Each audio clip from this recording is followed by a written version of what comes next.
तो फ्रेंड्स, हमारा computer hardware का नया सीरीज चल रहा है यहाँ पर। और जी, यहाँ पर इस कंप्यूटर की सीरीज के अंदर और एक नया वीडियो है यहाँ पर। तो मैंने पिछली कुछ वीडियो में बहुत कुछ समझाया था। तो यहाँ पर बेसिक पार्ट्स क्या होते हैं, फिर क्या होता है यहाँ पर डिफरेंट डिफरेंट टाइप के डिवाइसेस, मैंने सब कुछ समझाया था। तो जो अभी मैं कंटिन्यू कर रहा हूँ कंप्यूटर हार्डवेयर की सीरीज के अंदर, कंप्यूटर का जो कोर्स है हार्डवेयर का, कंप्यूटर हार्डवेयर का, तो वो चौथा डिवाइस सीपीयू के बारे में। फिर उसके बाद हम मदरबोर्ड के बारे में पढ़ेंगे, फिर हार्ड डिस्क के बारे में पढ़ेंगे, फिर रैम के बारे में, फिर केबल्स के बारे में, फिर कैबिनेट के बारे में, फिर कैमरा, माइक्रोफोन और कुछ डिवाइसेस के बारे में जो पीएसएल डिवाइसेस होती है। और मैंने इनपुट डिवाइस आउटपुट डिवाइस और दोनों जो काम करती है, तीसरी आउटपुट एंड इनपुट, दोनों को समझाऊंगा। फिर नेटवर्क डिवाइसेस को समझाऊंगा। तो अभी तो माउस डिवाइसेस की मैंने बताया था कि पिछली वीडियो के अंदर कि माउस के पार्ट्स बेसिक कौन से होते हैं, कितने टाइप के माउस होते हैं, trackball type, optical mouse, touchpad type mouse, sensor type mouse. Optical mouse से पहले जो पहली बार माउस की जो टेक्नोलॉजी आई थी उसको ट्रैकबॉल टाइप माउस कहते हैं। वो किस तरह से काम करता था, उसका क्लिकिंग टेक्नोलॉजी किस तरह का था, डबल क्लिकिंग किस तरह से, ऑप्टिकल माउस किस तरह से, यहाँ पर कंप्यूटर हार्डवेयर का कुछ ऑप्टिकल किस तरह के, टच पे टाइप और सेंसर टाइप माउस किस तरह के होते हैं, डिफरेंट टाइप के माउस। इसके अंदर गेमिंग टाइप माउस कहते थे, इसको फिंगर बायोमेट्रिक माउस कहते थे। तो कीबोर्ड टाइप का जो सिस्टम है, कीबोर्ड किस तरह से काम करता था, मीन्स कीबोर्ड की टेक्नोलॉजी कहाँ से स्टार्ट हुई थी। तो आपको टाइप्स ऑफ कीबोर्ड, कितने टाइप के कीबोर्ड आते हैं यहाँ पर, कीबोर्ड की कीज़ मैंने आपको कही थी। और कुछ कीबोर्ड की सेफ्टी वगैरह कहा था आपको। मॉनिटर के टाइप्स, यहाँ पर कौन कौन से मॉनिटर होते हैं, सीआरटी मॉनिटर किस तरह से काम करता है। और हिस्ट्री इसकी बताई थी, एलसीडी मॉनिटर टेक्नोलॉजी क्या होती है, किस तरह से एलसीडी टेक्नोलॉजी काम करती है। प्लस मैंने एक्टिव पैसिव सिस्टम बताया था एलसीडी के अंदर, वो किस तरह से काम करता है, उसकी व्यूइंग एंगल बताया था। और बेस्ट मॉनिटर आपका जो सिस्टम जो होता है किस तरह से काम करता है। उसके बाद एलसीडी के बाद एलईडी क्यू बनाई गई, एलईडी टेक्नोलॉजी क्यू बनाई गई। तो क्या डिफरेंस था एलसीडी एलईडी के अंदर। और रिजोल्यूशन बताया था मैंने आपको क्या था। प्लाज्मा टेक्नोलॉजी फिर किस तरह से आई, और प्लाज्मा डिस्प्ले किस तरह से सेटअप हुआ यहाँ पर। फिर O L E D technology Q system में और पावरफुल हमारा यहाँ पर क्लियर सिस्टम आया, और 4K डिस्प्ले। तो 4K मॉनिटर आज भी बहुत ही इंपॉर्टेंट होते हैं। प्रोजेक्टर सिस्टम के अंदर क्या बदलाव आया, तो 3 तरह के प्रोजेक्टर होते हैं, CRT, LCD और DLP। तो यहाँ पर LCD किस तरह से हुए थे, यहाँ पर DLP प्रोजेक्टर सिस्टम किस तरह के थे मैंने आपको समझाया था। रेड प्रोजेक्टर सिस्टम क्या है यहाँ पर। फिर CPU में 3 तरह की मैंने ये सिस्टम बता दी थी। और हम पढ़ रहे हैं कितने टाइप के CPU है। तो CPU क्या होता है, CPU को क्या काम होता है यहाँ पर, और क्यों यूज़ करते हैं हम CPU को, ये बता था किस तरह से हमारा CPU काम करता है। फिर मैंने आपको समझाया था कि कौन कौन सी कंपनीज बनाती है, लेकिन हम जो कम्प्लीटली इंटेल कंपनी और AMD को बाद में पढ़ेंगे। तो इंटेल कंपनी ने पहली बार कौन सा CPU बनाया था, किस तरह से CPU यहाँ पर काम करता है, ये भी बताया था। और इसके रिलेटेड और भी मैंने वीडियो बनाए थे। ओके, रैम के साथ किस तरह से काम करता है, मदरबोर्ड के अंदर कहाँ CPU लगता है। तो यहाँ पर क्या होता है, लैंग्वेज किस तरह से हमारा कंप्यूटर लैंग्वेज समझता है, हमारे अलग अलग तरह के काम को समझता है। और यहाँ पर जो डिफरेंट डिफरेंट वाइज के जो काम होते हैं यहाँ पर CPU के अंदर। फिर और भी मैंने उसी टॉपिक को कंटिन्यू किया था, किस तरह CPU जो प्रोसेस करता है यहाँ पर, और इसके अंदर कौन कौन से चेंजिंग आए यहाँ पर। तो यहाँ पर और भी बहुत कुछ मैंने आपको समझाया था कि जो इंटरप्रेटर होता है किस तरह से काम करता है, जो हम पढ़ते हैं या फिर जो सिस्टम यूज़ करते हैं वो कौन कौन से टाइप के होते हैं। तो जितने भी हमारे CPUs वगैरह होते हैं यहाँ पर, जितने भी हमारा जो कंटिन्यू करते हैं एनिमेशन वगैरह, इन सभी का मैंने वीडियो बनाकर रखा हुआ है यहाँ पर। बाइनरी क्या होता है, बाइनरी सिस्टम क्या होता है, बाइनरी कोड क्या होता है, मैंने एनिमेशंस बताए थे आपको अलग अलग तरह के। बाइनरी कोड के अंदर डिफरेंट डिफरेंट वाइज कौन कौन से टेक्नोलॉजी से बीट क्या होती है, और 32 बिट 64 बिट में क्या फ़र्क होता है। तो क्या होता है 32 बिट 64 बिट आर्किटेक्चर, आर्किटेक्चर को क्यों क्रिएट करना पड़ा और 0-1 बीट के अंदर कौन कौन से यहाँ पर बीट एंटर होते गए। तो यहाँ पर मैं आपको समझाने जा रहा हूँ कि 32 बीट और 64 बीट क्यों बनाया गया, वो भी मैंने आपको बताया था। तो पिछली वीडियो आप देखने के बाद ये वीडियो में देखिए और आपको पता नहीं चलेगा। तो क्या हम जो लिखते हैं तो हमारा कंप्यूटर के अंदर कोड जनरेट होता है, मशीन लैंग्वेज कहते हैं इसको, जिसको बाइनरी लैंग्वेज कहते हैं। तो बाइनरी लैंग्वेज किस तरह से होता है, फिर किस तरह से हमारा CPU रैम के साथ काम करता है यहाँ पर, और यहाँ पर उसकी बाइनरी सिस्टम और भी किस तरह से होते हैं। फिर मैंने CPU के टाइप्स बताए थे और उन टाइप का कौन कौन सा CPU कहाँ पर यूज़ होता है। ओके, तो मैंने आपको सब बहुत कुछ समझा दिया था पिछली कुछ वीडियो के अंदर। तो माइक्रो कंट्रोलर प्रोसेसर क्या होता है, माइक्रो कंट्रोलर के बाद माइक्रो प्रोसेसर आया, उसके बाद मैंने बताया था इमीडिएट प्रोसेसर क्या होता है, DSP प्रोसेसर क्या होता है, फिर मीडिया प्रोसेसर क्या होता है। इन पाँचों प्रोसेसर के बारे में बता दिया था। और CPU कोर बताया था, CPU कोर क्या होता है, कोर टेक्नोलॉजी क्यों बनाई गई थी, वो कोर टेक्नोलॉजी बनाने वाली पहली कौन सी कंपनी थी। तो यहाँ पर कोर टेक्नोलॉजी का क्या यूज़ होता है और इसमें क्या डिफरेंस है, क्या यहाँ पर बेनिफिट होता है यहाँ पर CPU कोर टेक्नोलॉजी का, ये भी बताया था मैंने आपको। ऑपरेटिंग सिस्टम हो या फिर हमारा कोई भी सॉफ्टवेयर हो, कोर टेक्नोलॉजी का क्या इंपॉर्टेंस है। तो ये सभी वीडियो पिछली वीडियो में देखकर यही वीडियो देखे। तो पिछली वीडियो में बहुत कुछ मैंने समझा दिया था कि CPU का आर्किटेक्चर टाइप जो मैंने बताया था पिछली कुछ वीडियो के अंदर। तो आर्किटेक्चर के अंदर क्या क्या होता है यहाँ पर और कोर किस तरह से काम करता है। तो CPU सॉकेट जो मैंने कहा था कि CPU सॉकेट क्या होता है, CPU की सॉकेट अलग अलग मैंने समझाया थे कौन कौन से CPUs होते हैं यहाँ पर। तो जहाँ पर हम CPU लगाते हैं मदरबोर्ड के ऊपर और सॉकेट कितने टाइप्स के होते हैं, तो सॉकेट के टाइप्स तो बहुत होते हैं यहाँ पर, और पिनलेस टाइप का CPU वगैरह। तो जो हम आज पढ़ने वाले CPU की इंफॉर्मेशन के बारे में, क्योंकि CPU की इंफॉर्मेशन के अंदर आपको मैंने दो चीज़ नहीं बताई। एक तो CPU की जो स्पीड होती है वो किस तरह से मैंने यहाँ पर कैलकुलेट होती है, और CPU की फ्रीक्वेंसी होती है वो भी क्या होती है यहाँ पर। तो यहाँ पर ये आपको समझना होगा कि अगर कोई नया CPU लेते हो तो CPU तो आपका टाइप समझ लिया, आपने कोड सिस्टम समझ लिया, आपने उसका सॉकेट भी समझ लिया, लेकिन उसकी स्पीड, उसका फ्रीक्वेंसी क्या है और फ्रीक्वेंसी क्या होती है, तो आज हम इस वीडियो में कंटिन्यू करेंगे। तो चलो हम वीडियो को कंटिन्यू करते हैं।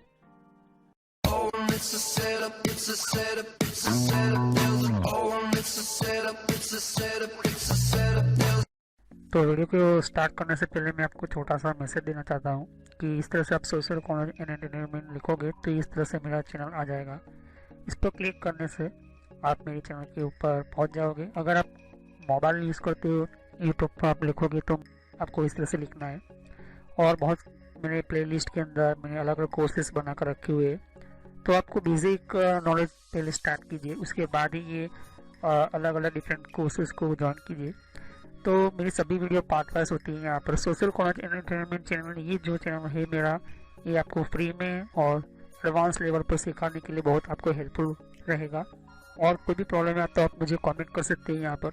और यहाँ पर आप देख सकते हो कि जितने भी हमारे नए नए वीडियो होते हैं, तो अगर आपको नई नोटिफिकेशन मिले, आपको पता चले कि नई वीडियो कौन सी आई है, तो आप सब्सक्राइब कीजिए, जिससे कि आपको नया, और साइड पर बेल आइकॉन होता है इसके ऊपर क्लिक कीजिए, तो इससे आपको पता चलेगा कि नया वीडियो मेरा कौन सा है। तो चलिए हम वीडियो को कंटिन्यू करते हैं। तो जैसे कि आप देख सकते हैं कि CPU इंफॉर्मेशन मीन CPU की जानकारी, तो जहाँ से ये CPU इंफॉर्मेशन हुआ था, स्टार्टिंग हुआ था, वो इससे भी पुराना CPU जो मैंने आपको बताया थे, जो इंटेल का पुराना प्रोसेसर था, उसी से ये सॉकेट बनाया गया और इसको CPU सॉकेट कहा जाता है पुराने टेक्नोलॉजी के अंदर 1985 टू 1919 के अंदर।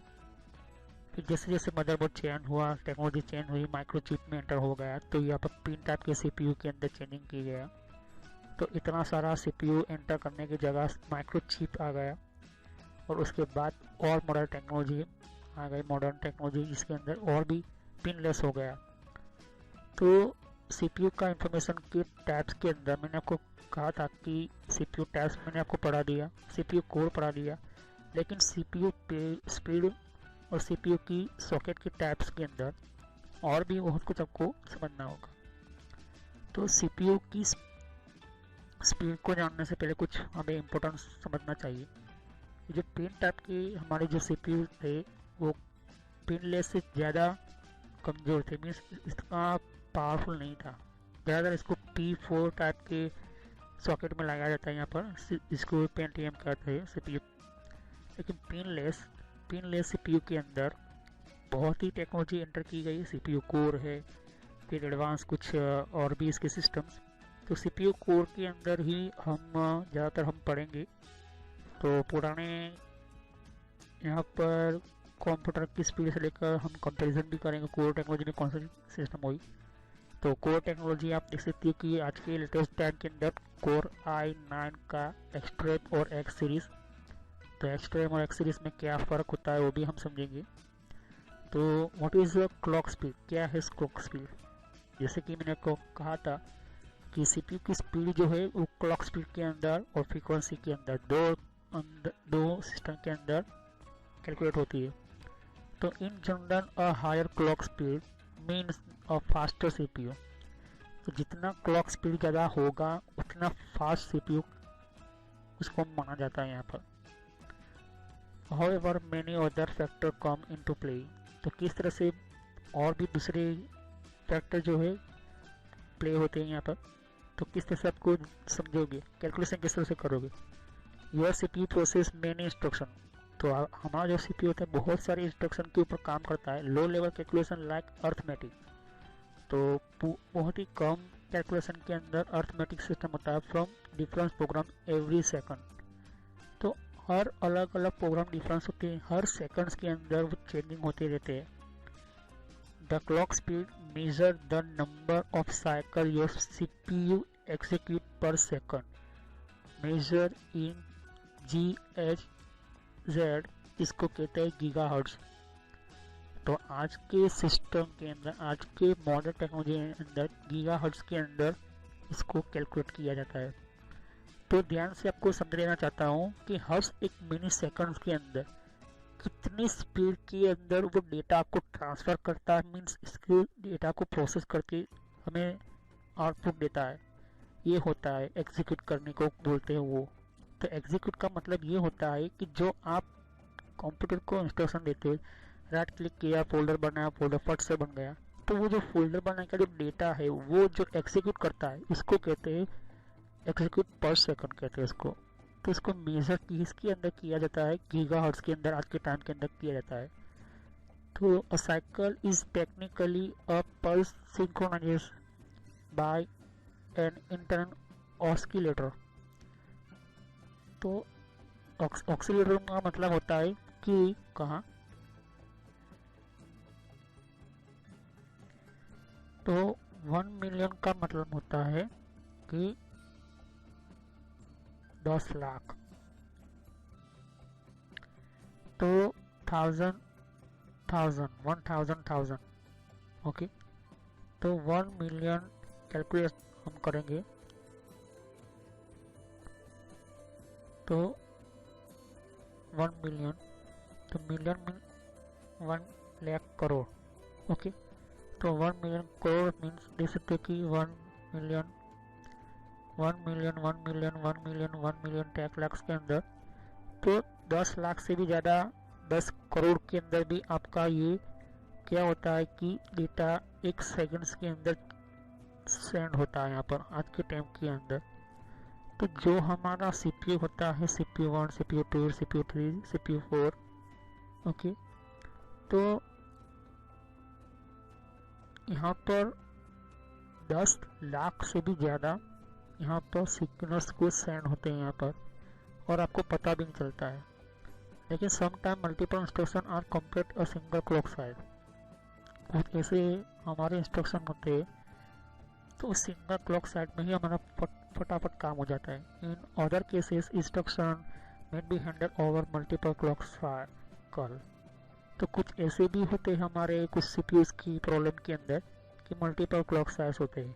इसका रीज़न क्या होता है कि उसकी सीपीयू कोर और उसकी स्पीड के ऊपर डिपेंड होता है यहाँ पर।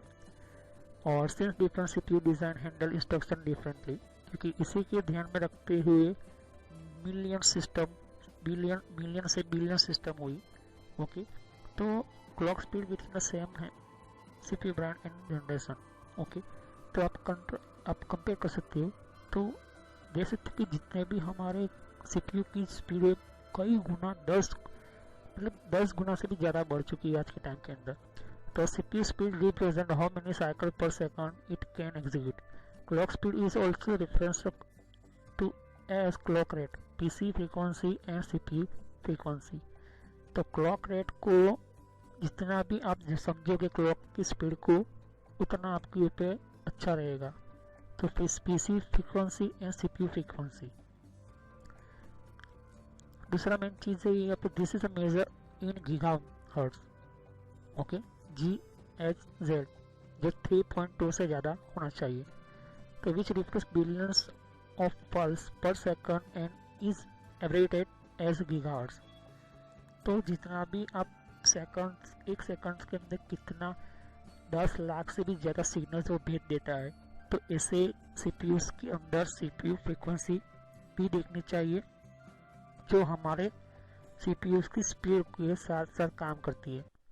तो CPU फ्रीक्वेंसी और PC फ्रीक्वेंसी, तो ये इम्पोर्टेंस होती है। और फ्रीक्वेंसी क्या होती है कि जब हमारा डेटा सेंड होता है, उस डेटा को सेंड करते वक्त कितना यहाँ पर प्रोसेस होता है वो भी इम्पोर्टेंट होता है यहाँ पर। तो यही ये CPU फ्रीक्वेंसी होती है यहाँ पर। तो ट्रांजिस्टर जो हमारे लाखों से भी ज़्यादा हमारे CPU के अंदर होते हैं, वो ट्रांजिस्टर कितने टाइम के अंदर, एक सेकंड्स के अंदर कितना पावरफुल सिग्नल वो भेज देता है यहाँ पर, आप सोच भी नहीं सकते, एक ही सेकंड्स के अंदर। तो जितने भी हमारे कंप्यूटर के CPU के अंदर बाइनरी कोड्स होते हैं बहुत सारे, आप सोच भी नहीं सकते, इतने मिनी सेकंड्स के अंदर वो पावरफुल यहाँ पर क्या होता है सेंड होते रहते हैं, हम एग्जीक्यूट होते रहते हैं। तो तब जाकर आप क्या होता है कि पावरफुल आप समझ सकते हो कि इतना डेटा हमारा सिस्टम स्टार्ट होता रहता है यहाँ पर। तो जैसे कि हमारा जो कंप्यूटर जो है वो लाखों सिग्नल्स को प्रोसेस करता है और सेंड कर देता है यहाँ पर एक ही सेकंड्स के अंदर। तो हमारे CPU के साथ हमारा मदरबोर्ड भी पावरफुल होना चाहिए। तो इतने सारे प्रोसेस होते हैं यहाँ पर, तब जाकर हमारा CPU के साथ मदरबोर्ड भी पावरफुल होना चाहिए। तो मदरबोर्ड के पावरफुल होने के साथ इसको कहते हैं PC फ्रीक्वेंसी। तो कितना काम होता है यहाँ पर कितना CPU की प्रोसेस होती है, ये सब कुछ आपके ऊपर यहाँ पर डिपेंड होना चाहिए।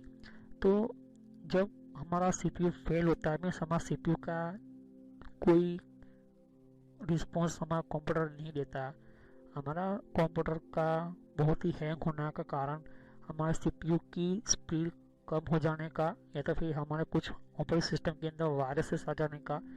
तो वायरसेस आते तो हमारा CPU उसके ऊपर ही काम करता रहेगा। तो ऐसे वायरसेस ना आए उसके लिए भी कुछ स्पेशल प्रोग्राम्स होते हैं, तो इसकी वजह से हमारा कुछ डेटा भी लॉस हो जाते हैं। तो ऐसा ना हो इसी के लिए हमारा फ्रीक्वेंसी अच्छी फ्रीक्वेंसी वाला हमारा लेते हैं हमारा CPU, और क्लॉक रेट अच्छी क्लॉक रेट वाला। तो ज़्यादातर जितने भी हमारी ICs चिप्स वगैरह होती है रैम के ऊपर, वो भी क्लॉक रेट और फ्रीक्वेंसी आपको दिखनी चाहिए। तो micro processor frequency specify the operating internal frequency of CPU core. तो कुछ माइक्रो प्रोसेसर की फ्रीक्वेंसी होती है, वो खास करके ऑपरेटिंग सिस्टम के अंदर जो इंटरनल फ्रीक्वेंसी होती है उसको CPU कोर जो कहते हैं। जो हमारी इंटरनल फ्रीक्वेंसी मीन्स हमारे CPU के अंदर जो कोर होते हैं वो ज़्यादातर माइक्रोसॉफ्ट ऑपरेटिंग सिस्टम आदि ले जाती है। मतलब आदि हमारे ऑपरेटिंग सिस्टम को चलाने के लिए भी CPU काम करता ही रहता है, और वो भी मिनी सेकंड्स के अंदर। तो दूसरे जो उसी प्रोसेसर के अंदर दूसरे कुछ कोर होते हैं। The higher the frequency is a for given of CPU family, the faster the processor is. तो जैसे कि मैंने पिछले कुछ वीडियो के अंदर कहा था कि आधा हमारा, मान लो कि 4 हमारा कोर i5 का हमारा CPU है, तो 1 कोर जो है वो हमेशा CPU की ऑपरेटिंग सिस्टम पर काम करेगा और करता ही रहेगा, लेकिन 3-4 कोर जो है वो एक्स्ट्रा होंगे। तो जैसे CPU के ऊपर लोड पड़ेगा तो दूसरा कोर तीसरा कोर उसको हैंडल कर लेगा। तो उसी तरह से यहाँ पर किस तरह से होता है, वो CPU की फैमिली में CPU की अंदर का स्ट्रक्चर ही उसको इस तरह से बनाया गया है यहाँ पर को जल्दी से वो वर्कआउट करके फास्ट काम करेगा प्रोसेसर के अंदर। तो प्रोसेसर फ्रीक्वेंसी और not only parameter the effect system performance, वो यहाँ पर प्रोसेसर फ्रीक्वेंसी जो होता है वो एक्चुअली में पैरामीटर इसको इफेक्ट करने का सिस्टम के परफॉर्मेंस में नहीं होता, उसका काम होता है another parameter then greatly affects the performance is CPU efficiently। तो कुछ पैरामीटर्स उसकी होती है, कुछ उसकी सिस्टम्स होती है जिसको कैलकुलेट किया जाता है। तो फ्रीक्वेंसी क्या होता है मैं आपको समझाता हूँ। तो that is a how many instruction पर क्लॉक, आईपीसी जिसको कहते हैं। The CPU can process knowing these two parameters it easy to clock calculate total number of instruction per second that can be processed by CPU frequency IPC। तो frequency समझ लोगे तो आपको clock rate speed भी समझ में आ जाएगी। तो CPU के क्लॉक रेट का मतलब होता है कि हर एक सेकंड्स के अंदर कितना ये सिग्नल को भेजता है, और फ्रीक्वेंसी का काम होता है कि 1 मिनट के अंदर कितना वो घूम कर आता है। तो सिग्नल जो होते हैं उसका भी इंस्ट्रक्शन पर सेकंड्स के अंदर लिया जाता है। हमारी मदरबोर्ड के ऊपर बहुत सारे डिवाइसेस होते हैं, जैसे कि रैम, जीपी स्लॉट, पीसीआई, ई स्लॉट, फिर नॉर्थ ब्रिज, साउथ ब्रिज, फिर उसकी बसेस, जिसको आप देख सकते हैं यहाँ पर सामने स्क्रीन के ऊपर छोटे छोटे डॉट्स जो है वो आगे पीछे हो रहा है, मतलब वो सिग्नल्स है। तो इसको कहते हैं बसेस, जो हमारे एक दूसरे के डिवाइसेस होते हैं बहुत सारे अलग है। उसके ऊपर भी कैपेसिटर्स, कुछ हमारे ट्रांजिस्टर, रिसीवर्स और कुछ स्पेशल आईसीस वगैरह होती है, तब जाकर हमारा मदरबोर्ड तैयार होता है। उसके ऊपर फिर हमारा सीपीयू होता है यहाँ पर, और भी कुछ हमारे अलग अलग कंपोनेंट्स होते हैं, जैसे कि हमारा पावर स्लॉट हो गया, पावर पिन्स हो गई, वीजीए पोर्ट हो गया, पैरेलल पोर्ट हो गया, इतने सारे हमारा मदरबोर्ड काम करता है। तो सीपीयू के साथ साथ मदरबोर्ड भी पावरफुल होना चाहिए, तो उसको भी चिपसेट का पावरफुल हमारा सिस्टम होना चाहिए। इसलिए यहाँ पर सीपीयू के साथ साथ पीसी फ्रीक्वेंसी, पीसी मतलब कंप्यूटर की भी फ्रीक्वेंसी कैलकुलेट हो जाती है, कैलकुलेट करनी पड़ती है। तो यहाँ पर अगर सीपीयू पावरफुल है लेकिन मदरबोर्ड एकदम लूज है, मीन्स मदरबोर्ड का परफॉर्मेंस बहुत ही लूज है, तो काम कंप्लीट हमारा सीपीयू नहीं कर पाएगा। तो all modern AMD x86 microprocessor and all Intel microprocessor basic P6, ये नंबर्स है, ध्यान से आप नोटबुक में लिख लो कि जितने भी AMD x86 माइक्रोप्रोसेसर के बाद और इंटेल माइक्रोप्रोसेसर बेसिक P6 की, मतलब P6 के बाद जितने भी आए वो पावरफुल हुए। उसके साथ mobile and core micro architecture try to improve their performance by improving the IPC and whenever possible by increasing processor frequency।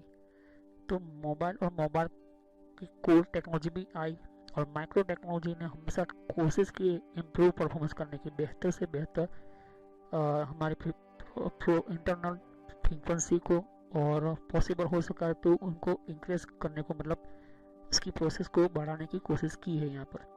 तो यहाँ पर Intel NetBurst micro architecture use quite different approach.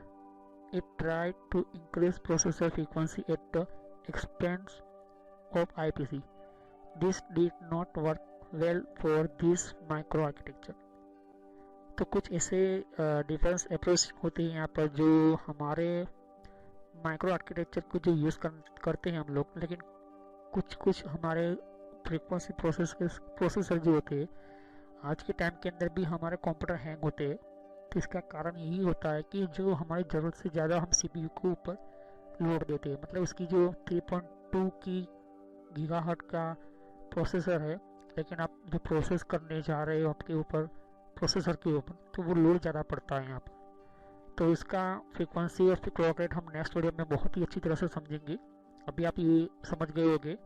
तो आज के time के अंदर जो नए नए मदरबोर्ड आते हैं उसकी भी क्लॉक रेट और फ्रीक्वेंसी आती है, ये भी ध्यान रखना ज़रूरी है आपको, क्योंकि CPU अगर पावरफुल है और इसकी चिपसेट फैमिली, मतलब चिपसेट इसको फैमिली कहा जाता है, चिपसेट फैमिली इसके अंदर, तो यहाँ पर जैसे तो इसकी भी यहाँ पर ये सब एक दूसरे के साथ कनेक्ट है यहाँ पर।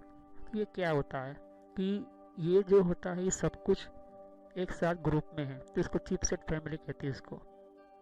सीपीयू के अंदर कोर होती थी, कोर फैमिली कहते हैं, सीपीयू कोर फैमिली या सीपीयू कंपोनेंट फैमिली कहते हैं, तो सीपीयू के अंदर है।